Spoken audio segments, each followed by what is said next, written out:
présentation. Est-ce que vous vouliez qu'on répète les règlements pour le temps, dans le fond, de la même façon? Bonjour à tous. Ça va être le même déroulement, en fait. On va commencer avec le premier ministre ainsi que le chef d'opposition avec 5 minutes de droit de parole. Vous avez ainsi une minute, la première minute protégée ainsi que la dernière. Je vais taper sur la table pour indiquer la fin de la minute protégée ainsi que le début de la dernière minute. Ensuite, on va poursuivre avec le premier représentant de chacun des partis avec 3 minutes ainsi que le second avec 4 minutes. On va terminer par le discours de clôture pour 3 minutes pour le chef d'opposition et le premier ministre. Sinon, je vais indiquer le temps avec les cartons. Les 10 dernières secondes vont être indiquées avec mes doigts. Puis ainsi aussi, je vais marquer les 15 dernières secondes comme ça en faisant un signe. Si vous passez, en fait, vous perdez des points. Avez-vous des questions? Pour être certaine et validée, j'ai bien l'équipe 14 à l'opposition et 16 au gouvernement.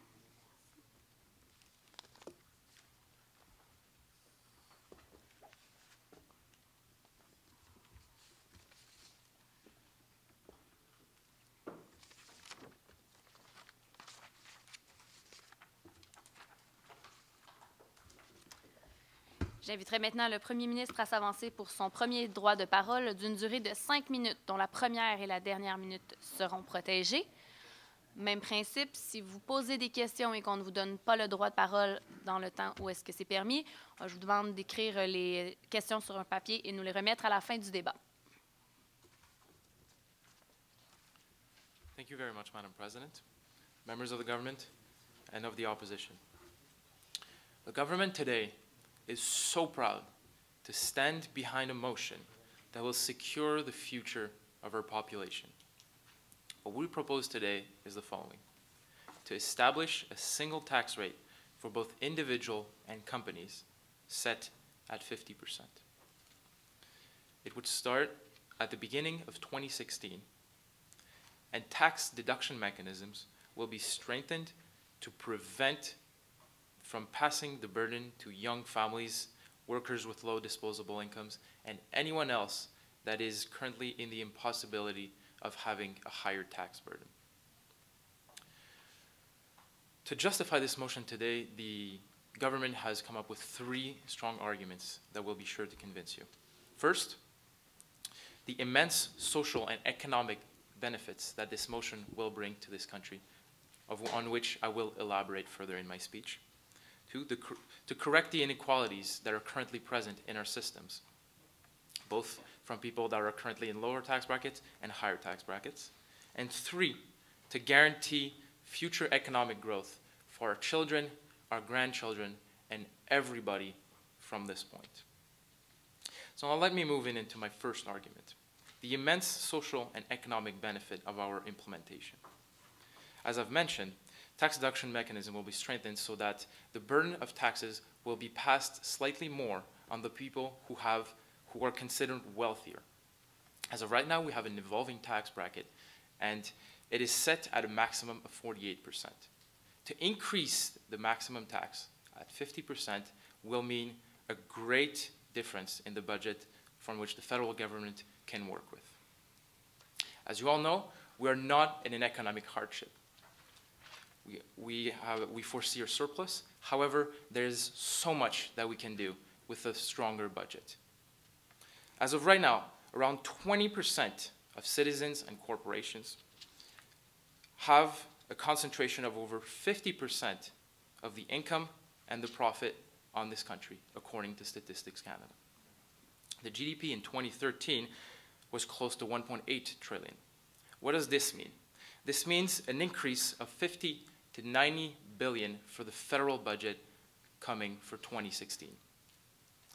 Now, these numbers may seem high, but what do they actually represent? This means roughly 100,000 nurses, teachers, doctors, social workers that the government can hire and rely on to strengthen our economy as a whole, to provide better services for our citizens through our education system, our healthcare, our justice workers, and everybody else who is being hired by the government. How many more patients will be cured if this comes to pass? How much better will our education system become? This kind of motion has precedence. We have seen countries that are incredibly successful, such as Scandinavian countries, who have a similar system already in place. Madam President, we see a great future for Canada. And we want to make sure that every single person can benefit from it and that we have a strong system that can withstand a crisis such as the one that we've withstood in 2008. It is true that Canada was not the most affected, but we want to make sure that in the future, if anything were to happen again, we are in a position of strength to tackle that issue. We believe right now that the top 20% of our citizens and corporations could contribute to the economy a little more, which is why we are proposing this motion. Finally, the point of this motion as a whole is that we can perform better. We have the means for it. We can hire more nurses. We can hire more teachers, doctors, social workers. We can correct our inequalities and move the burden of taxes slightly from our citizens with the lower incomes to the ones who are already comfortable and have no problems going by. Once again, it is very exciting for us as government to be here in front of you to propose a motion that will make sure that Canada has a strong economic future, that all its citizens will be happy, and that every single services that we provide are optimized for our population. For this, we strongly propose a motion that we are sure will be beneficial for this country. Thank you very much.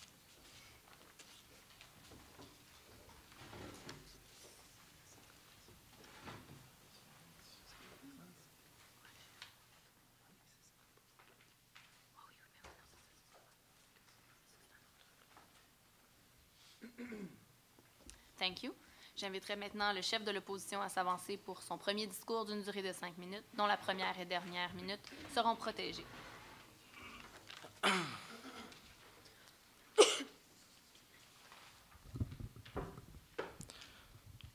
Madame la présidente, distingués collègues à l'opposition et au gouvernement, Madame la présidente, d'entrée de jeu, une question fondamentale quant à leur modalité. Soit, si la motion indique qu'on désire un taux d'imposition unique, pourquoi instaurer du même coup des crédits d'impôt permettant d'éliminer l'imposition unique pour certaines personnes? C'est non seulement une façade, mais c'est vraisemblablement contradictoire. Ceci étant dit, Madame la présidente, première erreur, on nous a parlé d'un taux maximal de 48 %. Depuis l'entrée au pouvoir de l'avant-dernier gouvernement provincial, par exemple au Québec, il passe à 50, donc au minimum à 50 dans une province canadienne, alors qu'en Alberta, c'est un taux fixe de 10 %. Où le gouvernement s'en va-t-il avec son 48 % alors qu'une province impose à 10 % et que l'autre le monte à 50 %? On ne sait pas. Mais prenons pour acquis qu'ils sont de bonne foi. Ils prétendent que ça engendre des milliards et que les milliards engendrent des infirmières en faisant fi des entreprises qui, elles aussi, auront un taux fixe. Bref, énormément d'enjeux dont on aimerait les entendre discuter car ils en font fi et ils sont fondamentaux. Parlant de fondement, Madame la Présidente, c'est là l'objet du débat. Nous croyons que la motion est fondamentalement réductrice. Fondamentalement réductrice pour deux aspects que j'aimerais aborder avec vous. D'une part, sur le plan sociétal et d'autre part, fiscalement réductrice. Sur le plan sociétal, d'abord, Madame la Présidente, c'est très simple. D'une part, entre personnes, parce que l'essence de notre moteur économique, ce qu'il semble oublier, c'est les gens qui consomment. Et ce n'est pas les gens qui ne payent pas d'impôts, mais bien la classe moyenne qui consomme.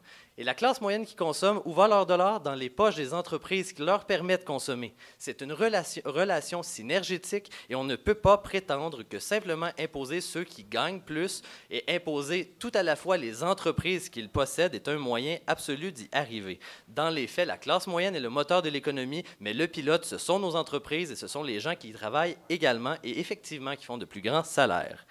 Là n'est pas l'objet de discuter d'imposer plus ou moins les mieux nantis. Là est l'objet de dire qu'un taux fixe, c'est inéquitable entre les individus de la classe moyenne, majoritaire au Canada, qui sont le moteur et l'essence de notre économie. C'est également inéquitable sur le plan sociétal entre les entreprises. D'une part entre elles, car elles bénéficient des services publics de façon différente. Une PME montréalaise ne consomme pas autant d'eau potable ou de services publics ou d'espace social qu'une PME. D'autre part, on nuit à l'entreprise par rapport à la croissance. On est en train de dire qu'une même entreprise, une même personne morale, PME, ayant un revenu de 40 000 $ par année, payera au prorata le même taux qu'une entreprise de 4 millions. Est-ce équitable? Nous ne le pensons pas. C'est factice, Madame la Présidente. La motion est fondamentalement réductrice sur le plan sociétal. Finalement, sur le plan fiscal. Principe de base de notre fiscalité qu'ils ont omis de présenter, le principe d'intégration. La vérité, c'est que ça nous importe peu qu'un dollar soit investi dans une entreprise. Je vais y aller concrètement, Madame la Présidente, c'est très simple. Taux d'imposition moyen au Canada, 11 %. Taux d'imposition moyen des propriétaires d'entreprises via dividende, 39 %. La somme de ça, ça fait 50 %. La raison, ça ne nous importe pas qu'une entreprise qui ne consomme pas soit peu imposée, ça nous importe que quand le dollar arrive dans la poche d'un contribuable, il ait été imposé au même taux que la personne soit médecin ou propriétaire d'une entreprise. Le principe fiscal d'intégration canadienne fait en sorte que l'entreprise qui gagne un dollar, ce qui importe, c'est que quand le dollar sort de l'entreprise, elle est imposée au même taux qu'un particulier. Pourquoi on fait ça? Pour encourager les sorties de fonds et les réinvestissements. En mettant un taux unique, on décourage les réinvestissements de l'entreprise, on encourage la sortie de fonds. Bref, on enraye les fondements de la fiscalité canadienne. Maintenant que c'est dit, Madame la Présidente, j'aimerais revenir sommairement sur leurs arguments. D'une part, sur les bénéfices sociaux. On nous a dit qu'on allait déplacer légèrement la chose vers les mieux nantis, mais j'aimerais rappeler au gouvernement ici présent qu'une personne sur 10, par exemple, au Canada, plus particulièrement au Québec dans le cas d'imposition élevée, une personne sur 10, Madame la Présidente, paye 40 % du fardeau fiscal total des contribuables québécois.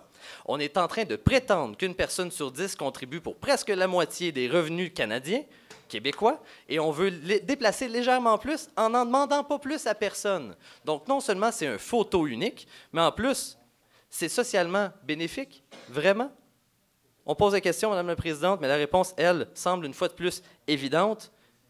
Si on compense le taux unique par un autre crédit, à quoi ça sert? Et si vraiment on veut déplacer ça vers les mieux nantis, alors que les mieux nantis sont déjà les plus imposés, pourquoi? Où sont les bénéfices sociaux, Madame la Présidente? D'autre part, on nous a dit qu'on voulait corriger les inégalités. Mais à force de vous l'expliquer, Madame la Présidente, notamment le principe d'intégration, qui fait en sorte qu'un même dollar sera imposé à 50 % dans la poche d'un individu et non d'une entreprise, ce qu'on déduit à l'opposition, c'est que le gouvernement corrige des inégalités sur le plan des individus, mais crée une féroce inégalité sociale entre les individus et les entreprises qui les embauchent. Bref, on corrige les inégalités pour en créer des plus grandes. On ne crée rien ici. Cette motion est fondamentalement réductrice sur le plan sociétal et fiscal. Ils font fausse route et ils doivent se rétracter. Merci, Madame la Présidente.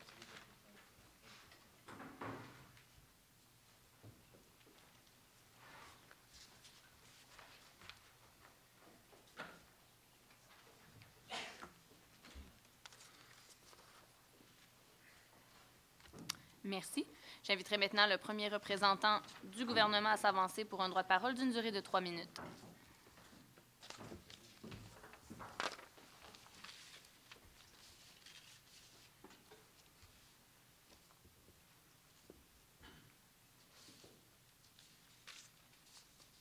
Merci. Madame la Présidente, le gouvernement propose à l'Assemblée aujourd'hui d'établir un taux d'imposition unique pour les particuliers et pour les entreprises, donc les personnes morales. Je vais vous parler du second point que le premier ministre a soulevé, qui est donc de corriger les inégalités dans la société. Actuellement, 60 % de la richesse au Canada est concentrée dans le top 5 %, donc les 5 % des personnes les plus riches. Ce que cette motion veut faire, c'est de réduire l'écart entre les classes sociales. Plus le revenu augmente chez un individu, moins le pourcentage de ce revenu qui est réinvesti dans l'économie du Canada est élevé.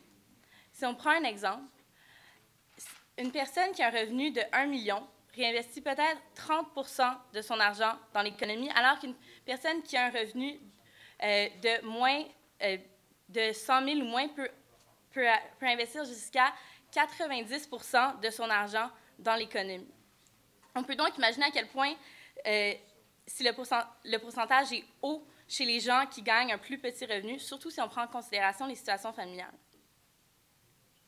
Madame la Présidente, on veut réduire l'écart entre les classes sociales, réduire les inégalités dans la société, et c'est exactement ce que cette motion va faire. Cette motion va faire que les gens qui sont considérés plus riches vont contribuer un peu plus à l'économie du Canada. Si on parle des contributions de chaque individu, les individus qui utilisent le plus les ressources gouvernementales, comme les infrastructures, sont les individus qui ont un plus grand revenu. Ces individus devraient donc contribuer davantage à notre économie, Madame la Présidente. Si on prend un exemple, c'est quelqu'un qui a une grande entreprise et qui possède 500 camions et qui utilise les infrastructures constamment, utilise plus les ressources du gouvernement et donc devrait contribuer davantage et a les moyens de contribuer davantage. Même chose pour, si on parle de subventions ou de services de poste. Toutes les ressources gouvernementales importantes. Comme mentionné, il va y avoir des réductions de taxes qui vont être possibles pour, si on parle des entreprises ici, pour les petites et moyennes entreprises et en comparaison avec les grandes entreprises. L'opposition nous dit que l'argent des consommateurs va dans les poches des entreprises. Souvent, les dollars qui sont dans les poches des entreprises ne retournent pas aux contribuables, mais bien dans d'autres pays ou dans des paradis fiscaux. Au gouvernement, on veut que l'argent revienne dans les poches du gouvernement pour qu'on puisse servir les contribuables. C'est pourquoi cette motion doit passer aujourd'hui, Madame la Présidente. Merci.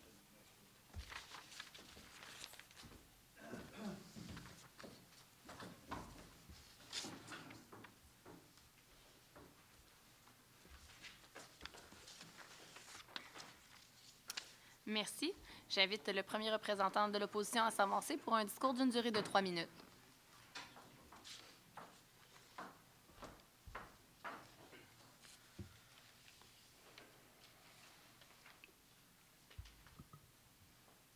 Madame la Présidente, distingués collègues au gouvernement, distingués collègues à l'opposition.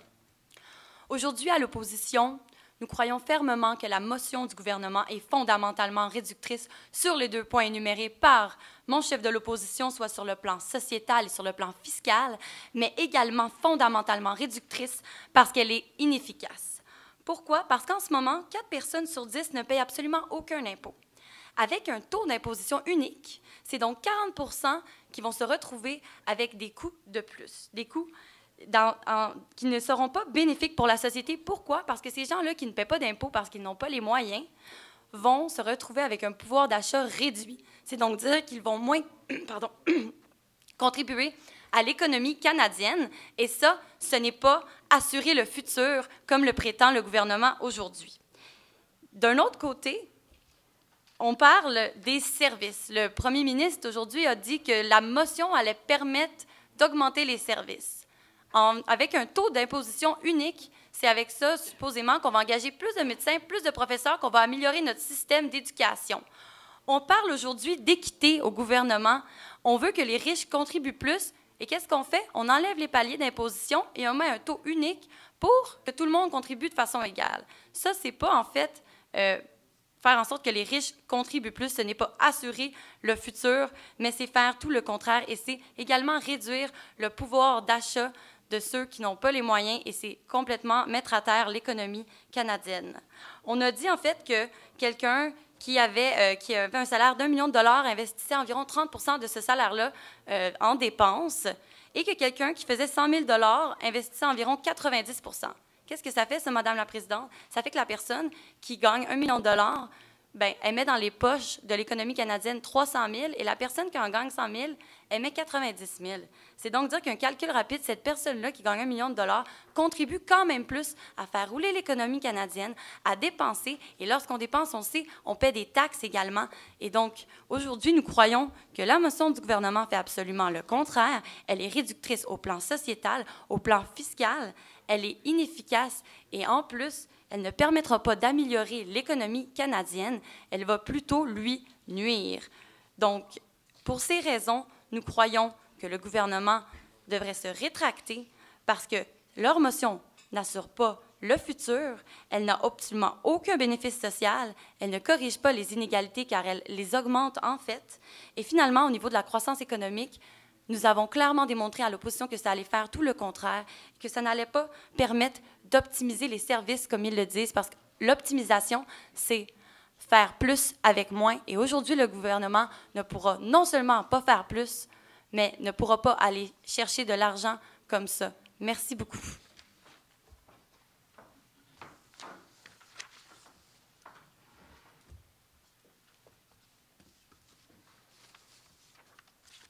Merci. J'inviterai maintenant le second représentant du gouvernement à s'avancer pour son droit de parole d'une durée de 4 minutes.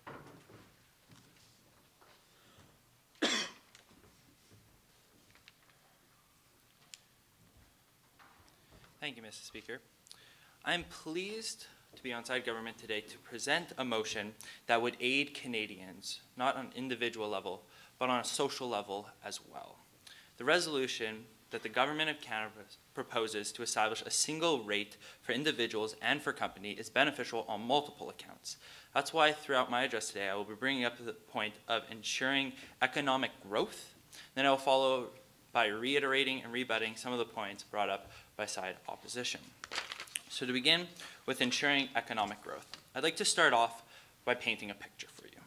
Imagine lower unemployment rates, lower Gini indexes, which means the distribution of wealth within Canada would be more uniform throughout, which means that the top 5% wouldn't hold the 60% of the wealth in Canada. A higher happiness index, lower poverty, higher employment. Doesn't it sound like a great picture? This picture was made possible, though, in Scandinavian countries who have a similar system to the one we are bringing forth today.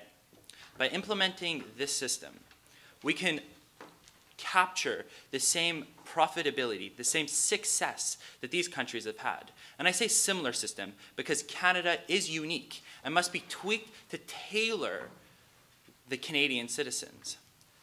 Yes.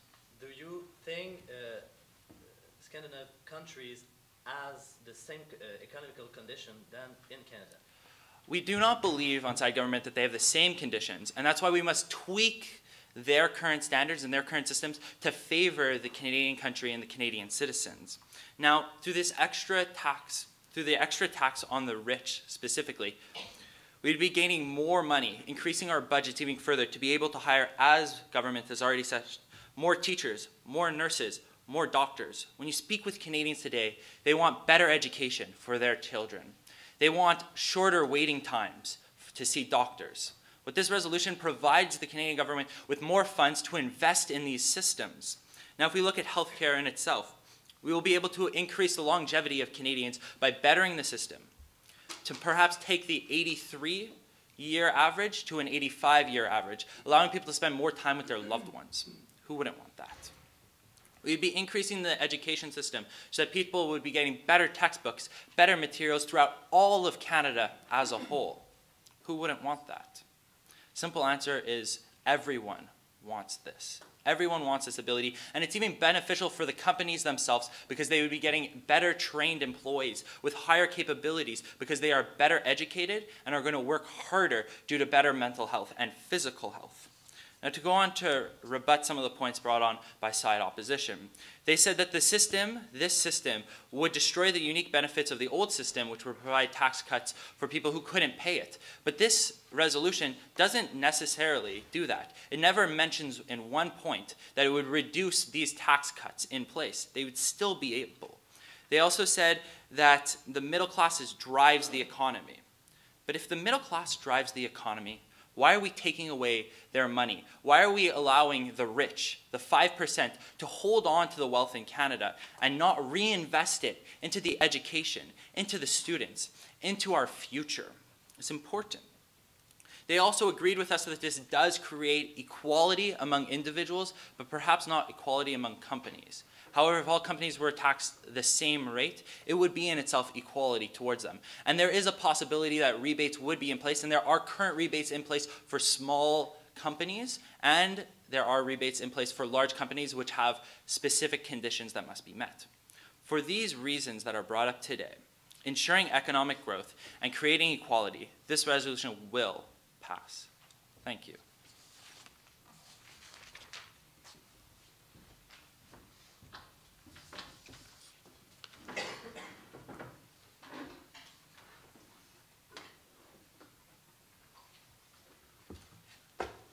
Thank you.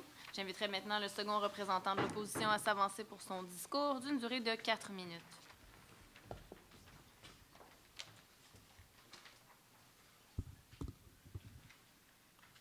Merci infiniment, Madame la Présidente. Distingués membres de cette Assemblée.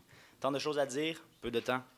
Tout d'abord, je vais commencer par vous présenter un aspect qui a été un peu mal apporté du côté du gouvernement, donc je me sens l'obligation de revenir dessus, et ça en fait aussi mon quatrième argument. Ici, à l'opposition, nous voulons vous faire comprendre que cette motion est fondamentalement réductrice. Comme l'a dit mon chef de l'opposition, elle est fondamentalement réductrice d'un point de vue sociétal, Madame la Présidente, fiscal, et on va parler de son inefficience, et moi je vais vous parler de la manière dont elle réduit l'économie canadienne dans son aspect la plus simple. Tout d'abord, concernant justement le principe d'économie.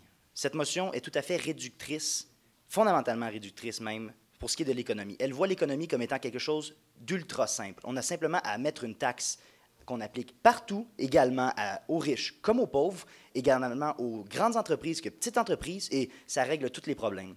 Laissez-moi vous dire, Madame la Présidente, que ça fait des années que nous étudions l'économie. Nous avons des experts, nous avons des baccalauréats, des maîtrises, des doctorats. Ne croyez-vous pas, Madame la Présidente, que c'est peut-être la première option qui a été envisagée? Pourquoi ce n'est pas cette option-là qui prône en ce moment? Êtes-vous en train, en fait, ils sont en train de s'insinuer, je ne prendrai pas votre question, je n'aurai pas le temps. Ils sont en train d'insinuer que tous les experts qui se sont penchés sur la question de la taxation n'ont pas vu la réponse qui leur sautait aux yeux. Qu'une taxation unique serait, excusez-moi, une imposition, une imposition unique serait la solution. Nos experts ont bien vu qu'il y avait trop d'impact important en mettant un système comme ils veulent l'implanter ici au Canada. Et justement, le système que nous avons actuellement, c'est le système le mieux adapté à notre économie, puisque nous avons des experts qui se sont penchés sur ce sujet et on est arrivé actuellement au fonctionnement de notre société comme elle l'est aujourd'hui. C'est justement de réduire l'économie dans son aspect le plus simple, et c'est une vulgarisation de l'économie que nous, à l'opposition, ne pouvons laisser passer. Aussi, d'un point de vue économique, ils oublient un aspect qui est primordial. Nous sommes dans une économie de mondialisation, Madame la Présidente. Nous ne pouvons nous permettre d'adopter des motions comme si nous étions un pays en économie fermée. Qu'est-ce qui va arriver lorsqu'on va, comme ils disent, augmenter les taxes sur les riches? Les riches vont partir. En plus, cette taxe est imposée, excusez-moi, je dis taxe souvent, cette imposition est aussi appliquée aux personnes les moins bien nanties. Ces personnes-là vont avoir de la difficulté à vivre au Canada. Cette imposition qui est aussi appliquée aux entreprises uniformément, les entreprises qui ont actuellement un taux d'imposition beaucoup plus bas, ces entreprises ne resteront pas au Canada, Madame la Présidente. Ces entreprises fuiront. Les emplois qu'ils nous parlent dans leur peinture ne seront pas au Canada. Ils seront tout simplement ailleurs. Donc, on parle de moins d'entreprises au Canada, moins d'emplois au Canada, moins de population même. Ça pourrait avoir des impacts majeurs. Ils n'ont pas été ils n'ont pas été en mesure de voir l'économie comme étant un ensemble, et c'est par ce fait même ici que lorsqu'ils nous parlent de croissance économique, ils ont tendance à croire que le gouvernement est le mieux à même de placer l'argent dans l'économie. Si c'était le cas, Madame la Présidente, le communisme qu'il y avait en Russie ne se serait jamais effondré. Donc, justement, le gouvernement n'est pas le meilleur pour placer l'argent dans l'économie. C'est pour cela que notre système fonctionne comme il fonctionne actuellement. Donc, lorsqu'on parle de croissance économique, il faut arrêter de voir les budgets du gouvernement comme représentatifs de l'économie canadienne. Le budget du gouvernement fédéral va bien, l'économie canadienne va mal. Nous frôlons ici de la croissance du 2 % avec une mesure comme ça, ainsi que le prix du brut qui est passé très bas. L'économie canadienne va connaître ses taux de croissance les plus bas. Donc, avec une motion comme ça, nous ne pouvons justement pas parler de croissance économique, et surtout pas lorsqu'on n'a pas vu le problème dans son ensemble. Cette motion est fondamentalement réductrice pour tous les aspects que mon chef d'opposition a mentionnés. Et voilà pourquoi je demande à tous les gens de cette Assemblée de voter avec nous contre cette motion. Merci infiniment, Madame la Présidente.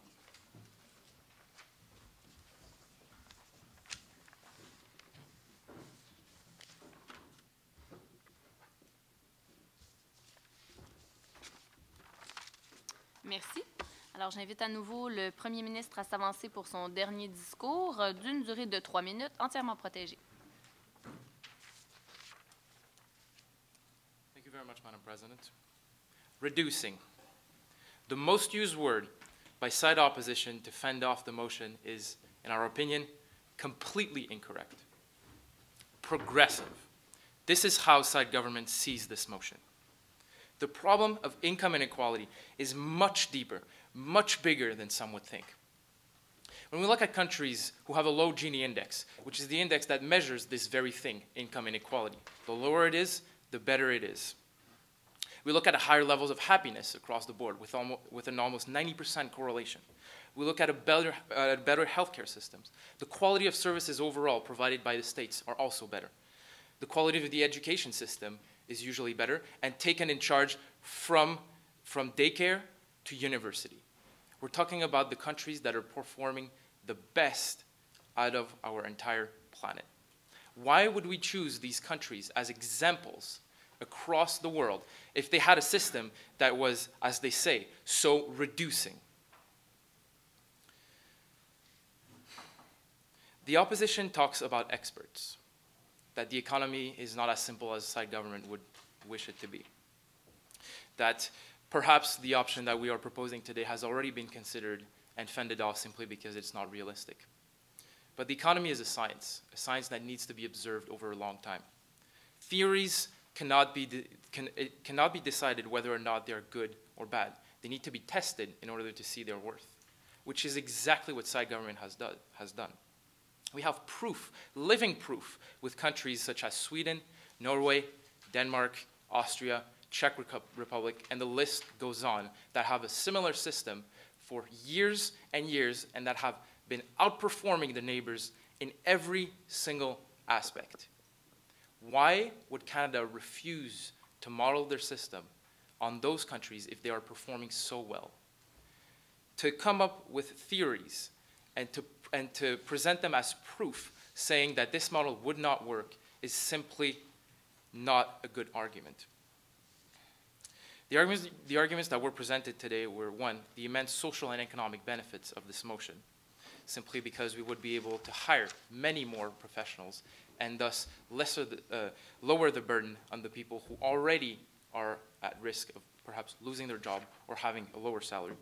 Two, to correct the inequalities that have been going on for so long.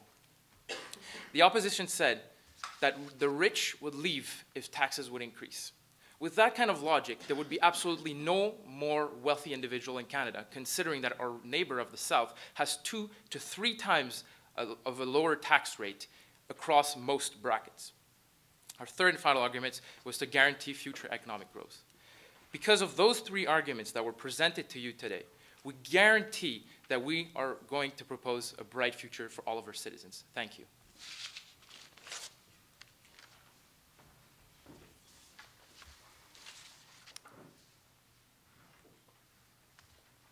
Thank you very much. J'invite maintenant à nouveau le chef de l'opposition pour son discours de clôture d'une durée de 3 minutes, entièrement protégé.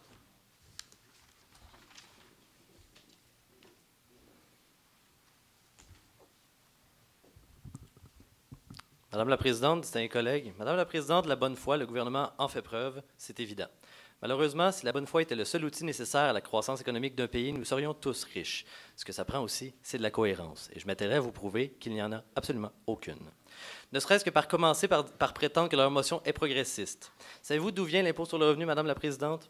Pas d'il y a 200 ans. Du dernier siècle, du 20e siècle, à la suite des dommages causés par la guerre, l'impôt sur le revenu est né. C'est un concept récent qui a pris du temps à être élaboré et qui est encore en mouvance maintenant.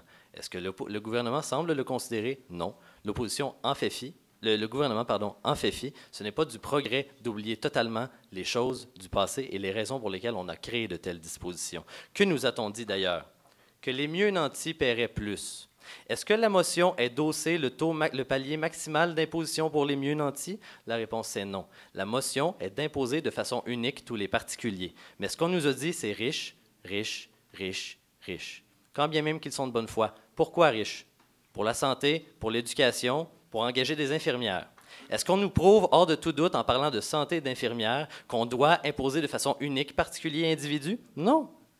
Non, Madame la Présidente. Aucun de leurs arguments nous prouve que, fiscalement parlant, et que même sur le plan moral, il est bien et juste d'imposer une entreprise ou un particulier à un seul même taux. Aucun de leurs arguments n'en fait fi de façon directe. Continuons. Provincialement parlant, en a-t-on parlé? On nous parle d'un taux unique, on a cité un 48 % qui semble être une province élevée comme le Québec ou l'Ontario.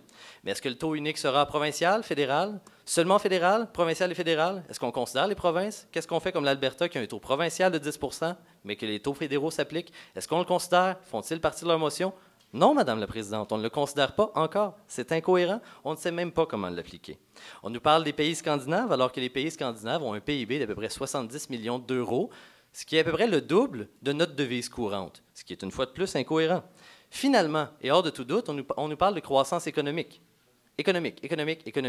Mais la vérité, c'est qu'on nous parle de santé, d'éducation. On nous parle de santé, d'éducation. Ça, c'est des dépenses. Et quand on hausse ou qu'on modifie un palier d'imposition, ce dont on fait la croissance, c'est la croissance des revenus, et non pas la croissance économique. Et aucun de leurs arguments ne prouve hors de tout doute une croissance économique, comme aucun de leurs arguments n'est directement dirigé vers le fait qu'une personne moins nantie paiera le même taux qu'une personne plus nantie. En fait, ils nous disent le contraire, ils prétendent depuis le début que les mieux nantis paieront plus. Je vous pose la question, pourquoi? Parce que la vraie question de ce débat aujourd'hui, celle que se posent tous, c'est pourquoi une entreprise devrait payer le même taux d'imposition qu'un particulier et pourquoi les particuliers entre eux devraient payer un même taux d'imposition unique. La réponse, on ne l'a pas eue. À l'inverse, on vous a démontré d'entrée de jeu, Madame la Présidente, que les différents paliers d'imposition ne bénéficient pas aux plus riches, parce que les plus riches sont au maximum. Les différents paliers d'imposition bénéficient aux moins nantis. Ça doit rester ainsi, car de toute façon, c'est des principes fondamentaux et c'est des principes qu'on doit considérer, et l'opposition fait fi de considérer les fondements de leur existence. Merci beaucoup. Thank you very much. Merci.